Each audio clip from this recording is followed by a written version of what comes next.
What is up everyone? Back with the video again. The whiteboard is back out, it hasn't been, I haven't had it out in a while. I'm going to do like a series of exercise selection videos for hypertrophy and how we go about picking our movements. Now, what we need to get down first, the first thing, you have to build your exercises around your structure. There's no one size fits all approach. There is no must do exercise when it comes to hypertrophy. You need to do something which fits your biomechanics and your leverages, and it needs to be able to be loadable over time. There are a couple of things that we're looking for. So to say that everybody needs to do the exact same exercises, that's going to leave some people confused and unhappy with their results, and some people will maybe okay if they stick to certain exercises. That's why you need to have it locked down for your structure. So first video is going to be talking about bigger quads, exercise selection for hypertrophy and how we go about it. Now I'm going to give you an example of two body types. Now most of us are probably going to fall into one of these two categories. So you have short limbs and a short torso, and long limbs and short torso. Now I fall into this category, and as an example, someone short limbs, short torso, maybe one of the famous bodybuilders, Tom Platz, as an example, right? Now, we're going to talk about quads first. Now, you take someone, let's take an example, Tom Platz, who's maybe 5'6", 5'7", short torso, short femurs, short limbs, and you take someone like me, 6'4", long femurs, short torso.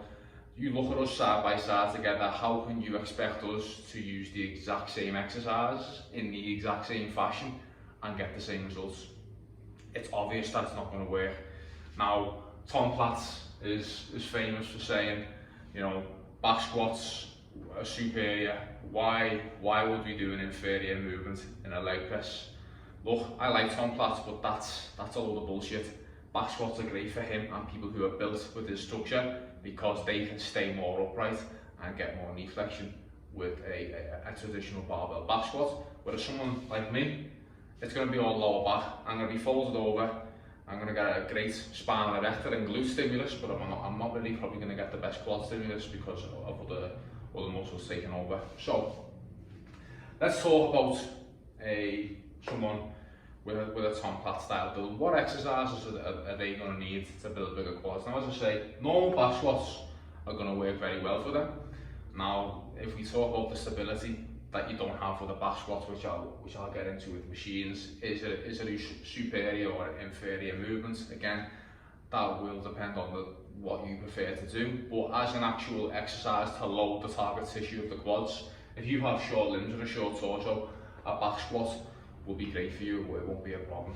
Then we get into traditional hack squats, pendulum squats. As we know, the big benefit that we have with these type of machines is that we have the extra stability, the nervous system, the whole body can detect this, and you can have more force output through the actual target muscle of the quad without other secondary muscles taking over or getting involved. So that's where the hacks and pendulums, same with the Smith squat as well. If your gym doesn't have a hack squat or a pendulum squat, you can use a Smith machine squat.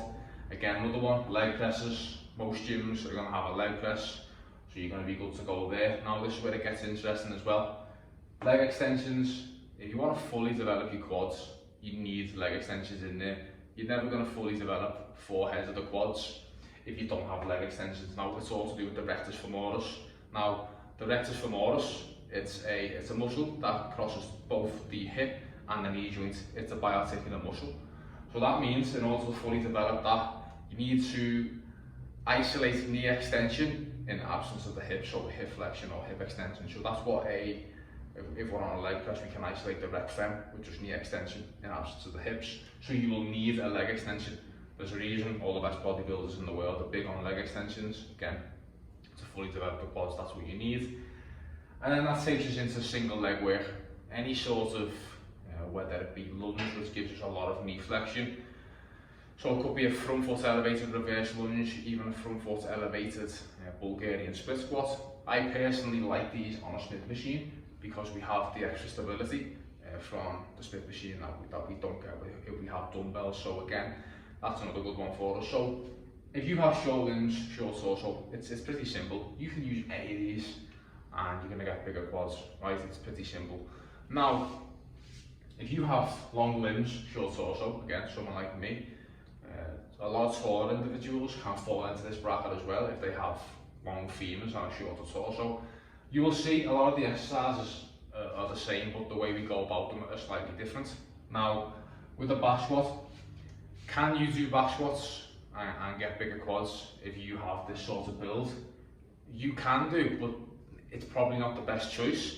There's a couple of things that you can do to make it a little bit better, which will be have a heel elevation. So you can do that by actual squat shoes or some squat wedges, something along those lines. It can aid you in getting more knee flexion, but still, then you have to factor in the stability aspect of things. Your body has to work hard to stabilise the weight. Again, it's not the best exercise for your structure anyway, even with the heel elevation. It just seems like you're fighting against your structure with that movement. I've seen it countless times with many taller individuals with this structure. When they take back squats out and then they just focus on things like hack squats, pendulums, where you take the whole lower back out of things, they're allowed to get a lot of knee flexion while being locked in and having the stability of the machine. We can actually produce more mechanical tension in the quads, more force reduction because we have that stability. Very similar with Smith squats as well. Leg presses, again, people with big lanky legs, they can sometimes find it hard to get enough knee flexion when they do a leg press, so using things like a heel elevated shoe, bit of a closer stance, again you take all of the lower back fatigue out of it that you might get with a back squat. So leg presses, they're another great exercise, and leg extensions again for the same reason. So I say the rec fem, so again you're going to need a leg extension in there, and then again single leg work of your choice, whatever that may be, making sure you get enough knee flexion. So they're the big, obviously they're the main exercises that you need to build bigger quads. The big difference will be whether you can back squat adequately, if depending on your structure. That's the big one. But for the most part, most people, if you get stronger on hack squats, pendulums, a leg extension, over time you can load them safely. You drive your numbers up over the next 5 years, nice and slow with good technique, driving more mechanical tension to the muscle, making sure you're eating enough food, recovery is on point. If you do that for the next 5 years, you're going to get bigger quads. It's pretty hard to fail, but you just need to make sure that you're not someone who is built like this, long limbs, short torso, and all you're doing is just following a 5x5 mark with toe starting strength 5x5 back squat routine. That's not going to build you the biggest quads. You need to start utilising some of this stuff, okay? Again, this is for anyone who's looking to build bigger quads. Just come back to this resource. This is going to help you out. It's a foolproof plan for exercise selection. It's hard to go wrong if you pick some of these movements and you work within your structure, you overload them correctly. Okay, so that's the video. Any more questions below, let me know. Keep an eye out for coming videos. I'm going to go through each muscle group: hamstrings, the back, in the different divisions of the back, pecs, delts, biceps, triceps, calves, abs. I'm going to go through everything. I'm going to have like a series on here, so keep an eye out. Let me know what you think, and I'll speak to you on the next one.